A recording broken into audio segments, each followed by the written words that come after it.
Good morning. My name is Mike Hestron. I'm the Riverside County District Attorney. Welcome. I want to do a couple of things today. First thing I want to do is introduce the individuals that are here on stage with me. First off, to my far left, we have Riverside County Sheriff Chad Bianco. We have San Bernardino County Sheriff Sergeant Nicholas Clark. We have San Bernardino County Sheriff Shannon Dykes. We have Assistant District Attorney Brandon Smith, and then myself. So someone who's not here, I want to thank as well, or introduce as well, Jason Anderson, San Bernardino County District Attorney. I want to start by thanking these gentlemen up here. I want to thank the San Bernardino County Sheriff's Office for their professionalism and their cooperation and the great work that they've done here so far. I want to thank Jason Anderson and the San Bernardino DA's office. His Bureau of Investigation has recently formed a high-tech crimes unit. They were instrumental in helping us with this investigation. Let me tell you how things are going to go today. There's going to be several individuals that make statements up here, and then when we're all done with the short statements, I will come back up and we will have a question and answer. I will take questions. I will take all of your questions till there are no more questions. Having said that, there's a lot that we can't say, that I can't say, that nobody up here can say. And the reason is that the defendants in this case have been charged with crimes, serious crimes, and so now they have a presumption of innocence that applies to them. They're innocent until proven guilty in a court of law. I'm not allowed to prove my case in the court of public opinion, and so there's a lot that we can't say in terms of the facts and the evidence. For that, you will have to come to the court and to the various hearings and see how the case plays out. However, having said that, it's appropriate to have a press conference because it was the defendants in this case that had a press conference first. And they did so in order to tell the public, the media, and ultimately law enforcement that their child had been kidnapped, when in fact that's not what occurred. And so we're here to clear up some misconceptions and to explain how this case unfolded in terms of the investigation. It involves two counties working very well together. I know everybody up here on this stage, we work well together normally, but in this case, I'm very proud of the work that was done by Riverside County Sheriff, San Bernardino County Sheriff, my office, and also the District Attorney's Office in San Bernardino County. All right, so we'll go ahead and kick this off. I'm going to bring up first San Bernardino County Sheriff Shannon Dykes. Thank you, Mike.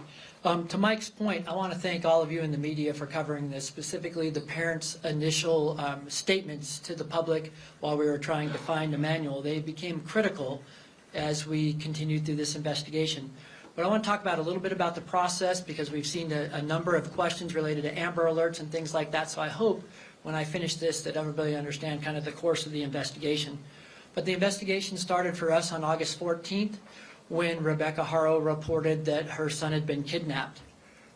Folks, within 24 hours through video surveillance, we found inconsistencies in Rebecca's statement, and as a result of that, there was no other vehicle to put out on an Amber Alert or anything, and I know many of you were wondering why that didn't occur. But really, after finding out those inconsistencies in the statement on the initial report, that's where hundreds of hours of investigations have come in by our Specialized Investigations Division to try to get to the bottom of what's really going on here. And when I say hundreds of hours, I'm talking about forensic data on vehicles, phones, and potential crime scenes, judicial authorized search warrants that were served. And through that process, that's where we learned that the jurisdiction of where this has occurred was in Riverside County. So hence the Riverside County DA and Riverside County Sheriff's Department, which I can't stress enough. We've had a long-term partnership. We work well together, and we know how to get things done in these environments. But that's why the jurisdiction had changed from the original jurisdiction that was reported in, which is Yucaipa, California. But as we went through that, portion of the investigation and realized that these things had happened in Riverside County, you saw the culmination of all the different entities get involved. And going back to what Mike mentioned about the DA's office in San Bernardino County and high-tech crimes, forensically, there are a number of things that we were able to prove up that we're not going to be able to share today exactly how we did that, but there is a tremendous amount of evidence that suggests that the initial story posed was not the correct story. So in that partnership with our agencies, I'm going to introduce my partner, Chad Bianco, where this crossover occurred at Riverside, and we reached out to Mike, who's obviously filing the case, and of course Chad to assist us in the investigation. Chad? Thank you. Like Sheriff Dicus, I just want to thank all of you for, especially the normal mainstream media, for your attention to this and for your cooperation in this as we were assisting San Bernardino in this investigation, trying to originally find a missing baby, but then eventually quickly learning that that investigation was not something that it started as. Not so much for social media and keyboard warriors who, quite honestly, sometimes hamper and prevent us from a good investigation. I do want to expand a little bit about our relationship with San Bernardino. A lot from the media, a lot of questions have been raised about jurisdiction. And what Sheriff Dicus and I routinely talk about to our own communities isn't really necessarily displayed in the media or said to the media, but neither one of us care about jurisdiction. Our belief is that the Inland Empire is better served when we are cooperating and working together. And in this investigation, from the very beginning, it was obvious that it could involve both counties. When something like that happens, particularly in this case, the original investigation began with Sheriff Dicus, and if he chooses to take it to the end, he will, which obviously he did.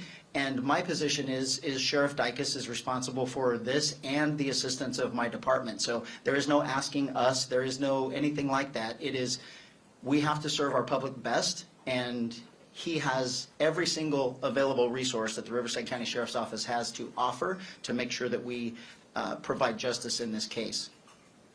This is an extensive investigation with both agencies that ultimately is headed by the supervisor of the Detective Bureau from the Sheriff's Office in San Bernardino. But the cooperation, as you can see, between the both counties is what is going to bring this to a successful conclusion. There is absolutely nothing, no crime more important than the injury of a human being, particularly a child. And the amount of resources that were expended to find this baby and to ultimately bring the people to justice responsible for the loss of this baby, I can't even tell you the amount of resources that were expended in this. It is a massive investigation that will obviously be ongoing, and we appreciate your efforts. This involves a lot of things, though, from us, and hopefully there are more questions to be answered, but I'll end it by saying this before we get into more questions specifically about this case. This was preventable in numerous ways. The amount of response we have had from the public, the enormous anger that a child was not only originally thought to be kidnapped, but then presumably murdered, kind of warms my heart a little bit. That there is compassion still out there. There is care about other people. There is, people actually do care about other people. There is absolutely nothing worse than harming a baby. Broken bones, injuries, life-altering trauma. And had that case been successfully handled how it should have been, Emmanuel would still be with us today. So I thank you all for taking the time and the effort to make sure that the world sees this investigation, and we will successfully bring it to conclusion with the help of both DA's offices.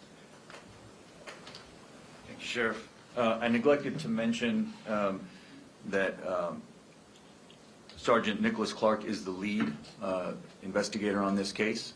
So even though he's San Bernardino County, he will be functioning as the lead investigator on this case. which is ongoing. The investigation is ongoing, even though we have filed charges. And then Brandon Smith is going to be the lead prosecutor on the case, obviously Riverside County prosecutor. And with that, obviously, you all know, yesterday in court, we filed murder charges on both Jake and Rebecca Haro. We also filing of a false police report. And with that, I will take questions. I know you're going to have a lot of questions. I do want to lay some ground rules. The way we do it here is don't shout at me, no chaos, just raise your hand. I ask you to ask me one question at a time. I'll do my best to call on everybody. When we've gotten through everyone who has a question, then we can go back and ask more follow-ups, okay? So I'll start here on the front row. Yes, ma'am. Hi, Stephanie with CNN. My question is, first of all, do you have any idea where baby Emmanuel is at this point? You know, yes, we have a pretty strong indication of where the remains of baby Emmanuel are. So that investigation is ongoing at this time. Yes, go ahead. Matt Johnson, Court TV. What was the information that led to the initial search off the 60 in Moreno Valley? Sheriff, you want to take that? I'm not going to go into grave detail about that, but there is some level of cooperation with the suspects involved in this, and we're trying to locate that, and our job is to follow every lead. But for the rest of the room here, we have to understand what you're dealing with is an experienced child abuser that is aware of a previous case, that is aware of evidentiary things that we are certainly concerned with. So we're going to take every step to not only work with any suspect or witness involved in this, because at the end of the day, we have to bring a case to Mike and they have to charge it, and we have to make sure that every single thing, no matter what is told to us or what we discover in terms of evidence, is the right thing, and that we follow it up extensively. Okay, who's next? I'll go to you first, and then to you. Go ahead. Gigi Garcia with Fox 11 News. Do you believe you know how baby Emmanuel died or was killed, and is there anything you can share? The filing in this case reflects our belief that baby Emmanuel was abused, a victim of child abuse, over time, and that eventually, because of that abuse, he succumbed to those injuries. That's what we believe. Yes, sir. Eddie with Action Our News. I noticed on the arrest records and the booking records that they do have Jake Haro as murder with malice and also another murder charge as well. Is there a second murder, or can you explain why there's two on the booking? We charged both Jake and Rebecca with murder. Who's next? Yeah, go ahead, Rob. This is in reference to what Chad was talking about, but can you go into some detail about that case in 2023 and what happened there? Sure. And from my understanding, it was a suspended sentence. Yes, I will. So in 2018, Jake Haro with his ex-wife, there was another child who they were prosecuted for child abuse as well, child neglect, cruelty. That child was also an infant, and that came to the courts, arrested in 2018, it came in to the courts in 2023. We had charged various felony crimes, child abuse, child cruelty, and our indication or what we wanted out of the case was prison. We believed it was a prison case and that Jake Haro should have gone to prison. Jake Haro pled straight up to the court, which sometimes reporters get this wrong, and you call it a plea bargain. Judges are not allowed to plea bargain. Defendants can plea bargain with the prosecutor, but when a defendant pleads up to the court, they plead to everything that they've been charged with, and they're essentially throwing themselves on the mercy of the court. In this case, a judge here in Riverside County, happened to have been a visiting judge from San Bernardino County, gave Mr. Haro a suspended sentence, which means, if I can translate for you what that is, it means that instead of sending him to prison, he chose to give him probation and suspend prison time sort of over his head, meaning that if he violated his probation, he would then go to prison. My prosecutor in the courtroom objected to that and said on the record, we object, we think it's a prison case, you should send him to prison. And the judge decided, as is the judge's right to do. In that case, he decided that Mr. Haro deserved an extra break and gave him probation and basically 180 days of work release, which ends up being like community service. I will say that it was an outrageous error in judgment by this judge. And I don't have any problem saying that. I'm not attacking the judge personally. That decision was absolutely outrageous. Mr. Haro should have been in prison at the time that this crime happened. And if that judge had done his job as he should have done, Emmanuel would be alive today. And that's a shame, and it's an outrage. And I hate to say that, but when our criminal justice system breaks down, I'm going to just call it like it is and tell you it broke down. It's not how it's supposed to work. The judge had obviously meant well. At the end of their sentence, he told Jake, I'm giving you a big break today, don't mess it up. But I want to point something out to you. I want to read to you the injuries. The child's name is Carolina. She is still alive today, but she is permanently bedridden. She has permanent damage, cerebral palsy, that is a result of long-term child abuse. I want to read to you the injuries that were presented in court to this judge at the time of that previous prosecution.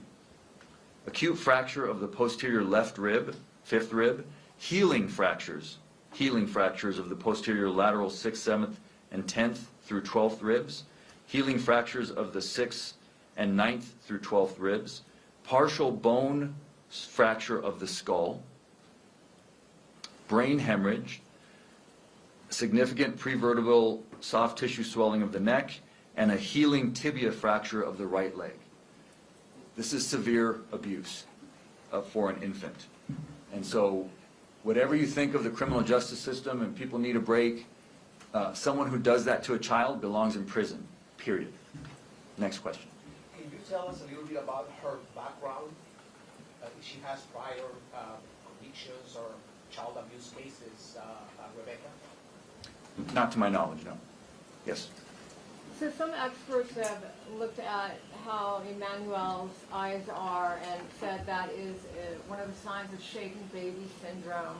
Do you believe that he has been responding the way he is in videos and does have the eye, I guess lazy eye for lack of better words? Do you believe that he was shaken before and that's the reason? You know, I'm not going to, I can't speculate. What I'll say, I'll repeat what I already said. We believe that Emmanuel was severely abused over a period of time, and that that's the reason for the filing, the way it was, is that he was abused over a period of time.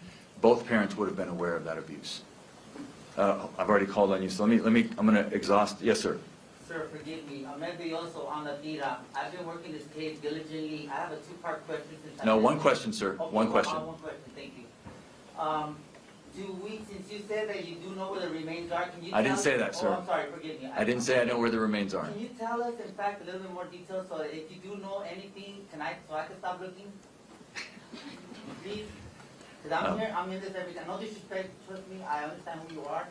But can you please, if you have information here where you know something, can you please, so I could get some rest? Well, you should get some rest, sir. Thank you. You should get some rest. But no, I can't share with you anything. That's fine. Look, there are professionals that are looking for the remains of this child. If the public has any information, then we ask for their help. So we don't know exactly where the remains are. We have some ideas in terms of where we're going to look and where we're going to continue to investigate. Yes, sir, all the way in the back. Can you please elaborate more on how you suspect that maybe Emmanuel had been abused over a period of time? No, I'm not going to do that. That's unfortunately, I understand it's an obvious question, but I just can't go into it. Those are things that the evidence will be presented in court, and I'll have to wait till we do that.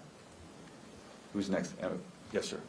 Can you explain, I know they both have charges filed against them, but do you believe that Jake or Rebecca and both were actively involved in abusing Emmanuel, or like was she just complicit in what he was doing, or the other way around?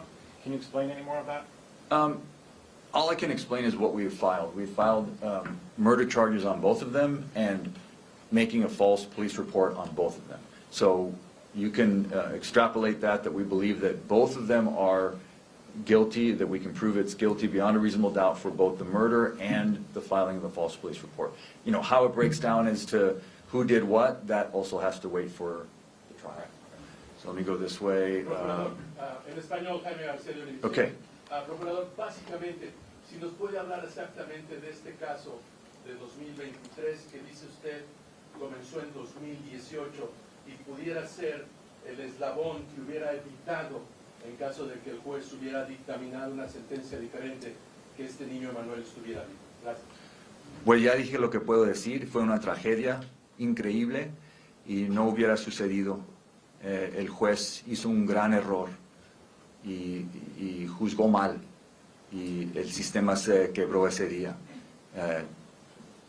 Jueces, fiscales, defensores, todos tenemos un deber y tenemos que hacer nuestro deber en nuestro trabajo. Todo lo que puedo decir. Pero básicamente no debió de haberle dado la libertad bajo palabra. Claro que no. Le dio libertad condicional y esto fue un caso de prisión. Cuando uno hace daño hacia un niño, debería ir a prisión. Eso es lo que dice la ley. La ley dice que la sentencia debe ser prisión por crímenes de este nivel de gravedad. Y en este caso le dio probation.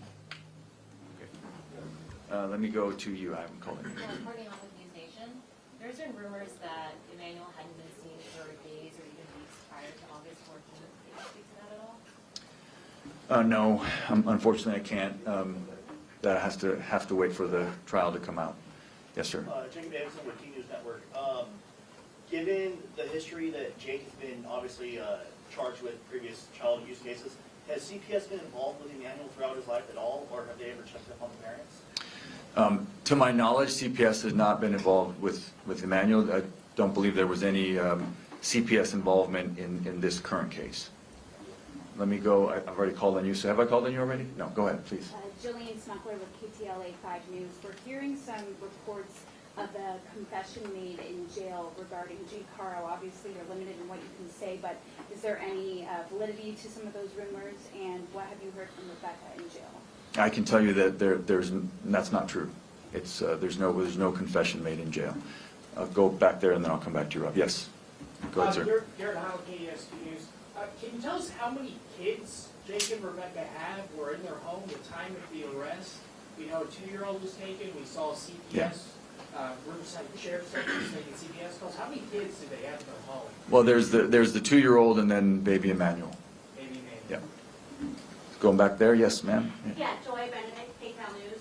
My question is, how difficult is it going to be to try this case without finding baby Emmanuel? You know, a no-body homicide is always difficult, but obviously with an infant, we know that baby Emmanuel didn't, leave on his own or is not, didn't leave town. Obviously, it's a little different when you're talking about an infant, but we have a lot of experience in this county trying no-body homicides, and we're confident that we can gain convictions in this case. Yes, ma'am.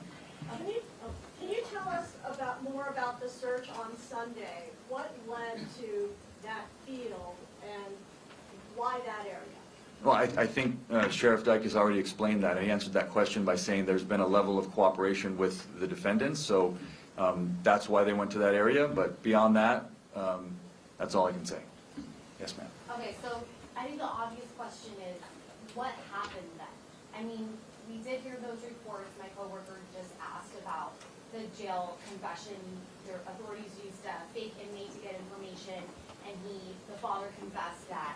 Well, see, that's not true. So I don't know where you, well, no. See, this is what happens when you've got all these folks out there online and these keyboard warriors. You get a lot of misinformation, and what you just said is not true. It's misinformation. So that's what I'll tell you did not happen. Okay, but you can't say what, there's no information as to... I can't talk about the facts of the case. Well, no, I'm giving you information about baby Emmanuel. I'm giving you information about the cases and the investigation, but what you just said did not happen. So, it's not, I can't be responsible for when you guys get it wrong. Go ahead. I know you have not found the remains yet, but based on the level of cooperation of the suspects and what you know so far, is the strong likelihood that the remains were, at least at one point, in the Badlands General? Yeah, I'm just not going to comment on that. We're looking for the remains. These investigation is continuing. We're hoping to find the remains of baby Emmanuel. Yeah, please, Sheriff. This is to that and to the question before. A problem that we are having in this, based even on the question that was asked 2 questions ago, is someone posts something on social media and then you all believe that it's true. I actually complimented the mainstream media because you've actually been reaching out to us for comment and actually been printing what we've told you. It hasn't been the sensationalism and the wants for clicks for social media. And that is doing nothing but harming this investigation. And when you form your opinion and come in here and ask questions like that, you're not serving the public in any way. The question way earlier, get some rest. There should be no one out there looking for baby Emmanuel except for us, because all you're going to do is complicate things in the future. And the one thing that I emphasize that I want to make it clear here, the reason this is happening relatively quickly and the reason why we got such a handle on this fast is I believe that the Inland Empire is served better by their 2 sheriff's offices than any place in the state. And this particular case doubled its efforts. So instead of having 4,500 people looking for baby Emmanuel, you had 9,000. And so how did we get all of this information? It's called investigation. And we have 2 entire departments doing nothing but sifting through evidence, searching for evidence, trying to figure out what happened, who was responsible, and how we're going to successfully prosecute it. And misinformation, lies, and purposeful misdirection is going to do nothing but harm this investigation. And I am begging all of you with cameras out here, don't be a part of it.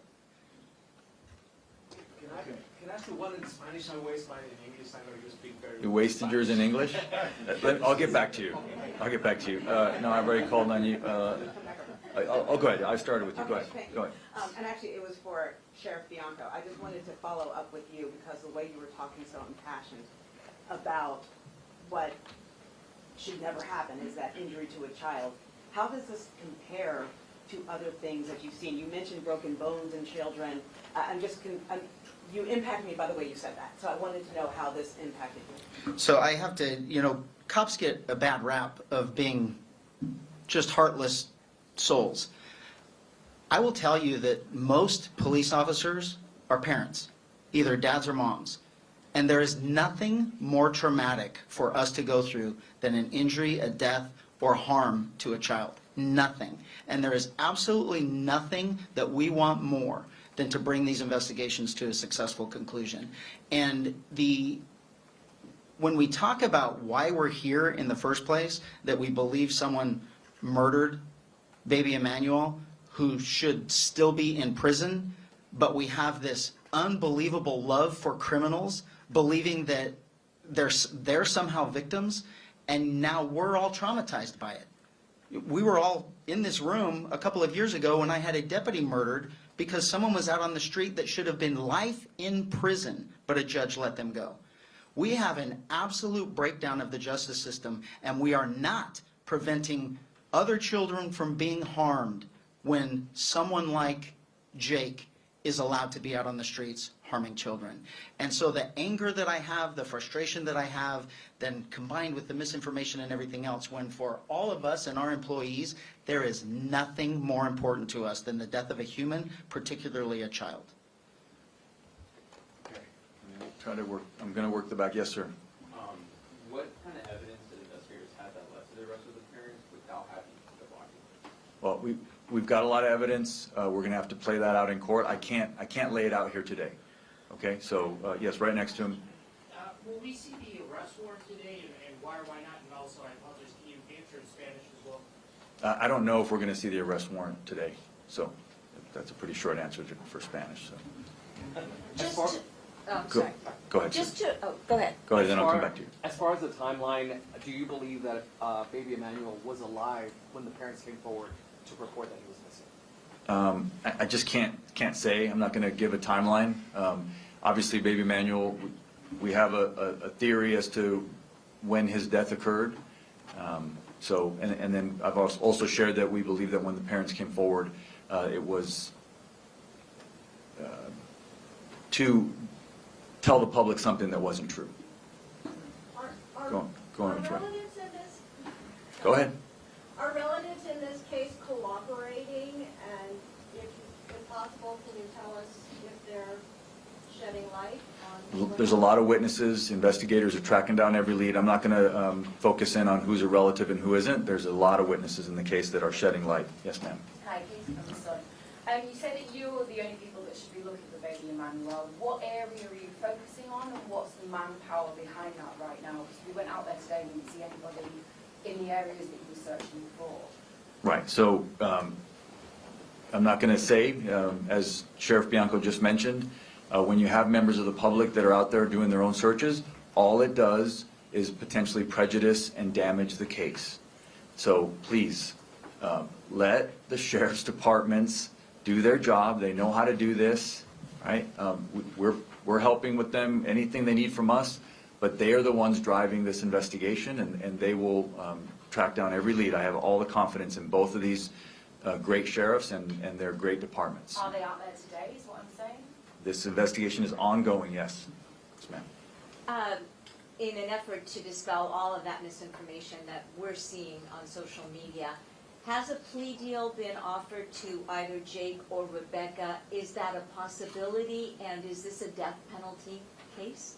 It's not a death penalty case. We did not and were not able to file special circumstances, and that's what would be required to be eligible for the death penalty. This is, we filed 2 counts of homicide, which in this case is murder, against both Jake and Rebecca. So not a death penalty case. What was the other? Has a plea deal been offered No. to either one, and is that still a possibility? No. No, we're not interested in a plea bargain with these individuals. We're interested in a trial and getting to justice. Yes, sir. Where are we in terms of representation for these defendants? I don't know. Yeah. I don't know. That's not something that I have any knowledge of. Going back, yes, ma'am. Is there a chance that you may not find baby Emmanuel's body if he's out in the wilderness? There are wild animals, other things could have happened. Is there a chance you may not find his remains? I think you just answered your own question. Of course. This is an investigation. We're searching for evidence. We've got 2 great sheriff's departments doing what they do best. So if there's a chance to find baby Emmanuel's remains, these men and women of these 2 agencies will do it. Yes, sir. ¿Nos podría dar una sinopsis de lo que estamos haciendo hoy día aquí, lo que está anunciando, y especialmente que me hable de por qué están convencidos de que Manuel fue abusado por un largo tiempo, por favor? Estamos aquí porque estamos acusando formalmente a Jake y Rebecca Haro de homicidio y de presentar un reporte falso a la policía. Los padres del bebé de 7 meses permanecen detenidos bajo una fianza de $1 millón. Y más de eso no puedo comentar, porque no puedo hablar sobre la evidencia en el caso, porque eso tiene que suceder en un tribunal, en corte. ¿Puede hablar de que ustedes están convencidos de que Manuel fue abusado por un largo periodo de tiempo? No puedo comentar. Eso lo dijo en inglés. No, dije que sí, estamos convencidos que el bebé fue abusado por un periodo de tiempo, o sea, tiene 7 meses, o sea, sobre su vida de 7 meses, que fue abusado sobre tiempo. Yes, sir. 2 quick questions. One, it was reported by a Riverside sheriff that the day before the arrests, Riverside sheriff responded to a child abuse report on Moreno Valley, Cottonwood, Spirit, and Skull, and it's believed connected to this case. Can you say who that person was, or the residents, or say anything to that? Just for clarification, maybe sheriff's department, not sheriff. There was a call for service that was generated by Jake that we investigated concerning a child abuse case. And that's all I can give you on that, and it was in Moreno Valley. Can you say anything about whose residence that was? No, not at this time. The other question I want to ask really quick is, apparently there was a falsified San Bernardino Sheriff's report that said there was a surveillance from a Home Depot with the suspects were seen buying both lie in a bucket. Can you verify if any of that information is accurate or not? I think we've answered that already. If you are not getting information from his office or my office, you are doing our public an unbelievable disservice. We don't care what someone posts on social media, and if you all are going to believe that and then generate questions based on those comments, we're not going to get anywhere in this. If it did not come from our two agencies, stop believing it. That's all I can tell you. Procurador, si me permite otra vez en español, y es, ¿cuáles son la razón por la que deciden acusar de homicidio a esta pareja? El cuerpo no se ha encontrado, ustedes conocen, pero ¿qué es lo que les lleva a acusar a estos padres de ser responsables de la muerte del bebé? Son responsables de la muerte de su bebé por la evidencia que ya tenemos. Y es cierto que no tenemos el cuerpo del bebé, pero tenemos bastante evidencia y nosotros estamos convencidos que fueron responsables del homicidio de su hijo. All right, going forward, where am I? Did you have another question? Go ahead. This is for Sheriff Chad Bianco. When you guys were on the 60 freeway in the Badlands area searching, we did notice that Jake was out there with the Sheriff's Department. Was Jake trying to cooperate at any time with the sheriffs during that search? So we've answered that question, sir. That was Sheriff Dykes that answered that question of why they were out there. He said that there was some level of cooperation with the defendants, and that's all we can say. Yep, that's all we can say. Yes, ma'am. Do you feel, because the baby was 7 months approximately when he died, born in December of 2024, do you feel that there are people that let this baby down? Not only that judge who let Jake Haro down, but we're talking about 7 months of child abuse or several months of child abuse. Do you think there are other people who failed this baby, possibly by not reporting what they were seeing, what they thought was happening? Well, certainly this baby was failed by his parents. So that's first and foremost. So yes, beyond that, I can't comment. But yes, everybody failed this baby that was close to him. Yes. Yeah, there's still some interest, it sounds, and some confusion on the public about what evidence factored into the charges being filed. I believe the Sheriff Dykes in the beginning mentioned the high-tech team in San Bernardino County. Maybe you could help us understand a little bit what role that team plays. There was also mention of search warrants for cars and phones. Yeah. Technological search and seizure factor into this.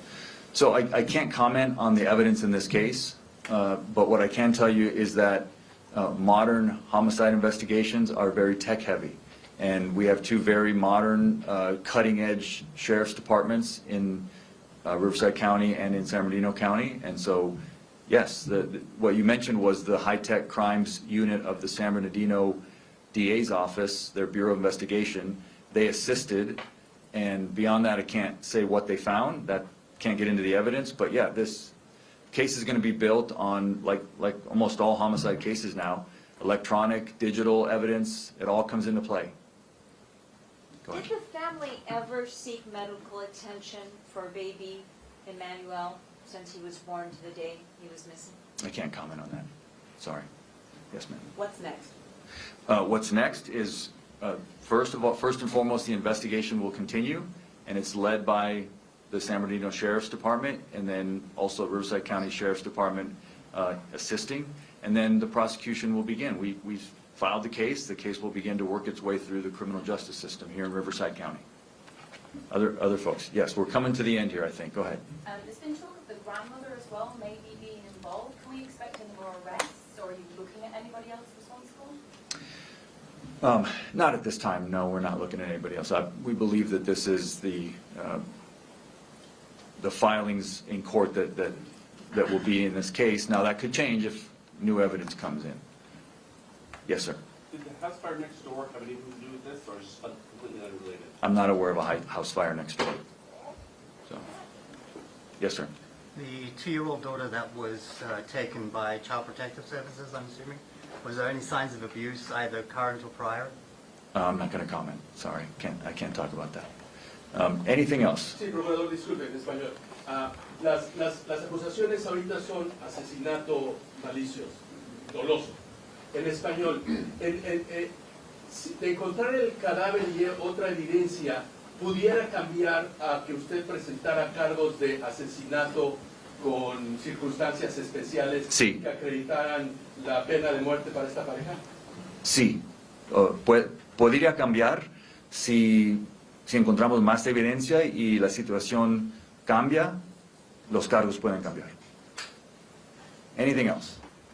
I think we're closing up here. Anybody have any last questions? Yes, go ahead. Just when are they going to be in court next? Do you know when? September 4th. The court date will be September 4th. All right, thank you all for coming. Thank you so much. Thank you.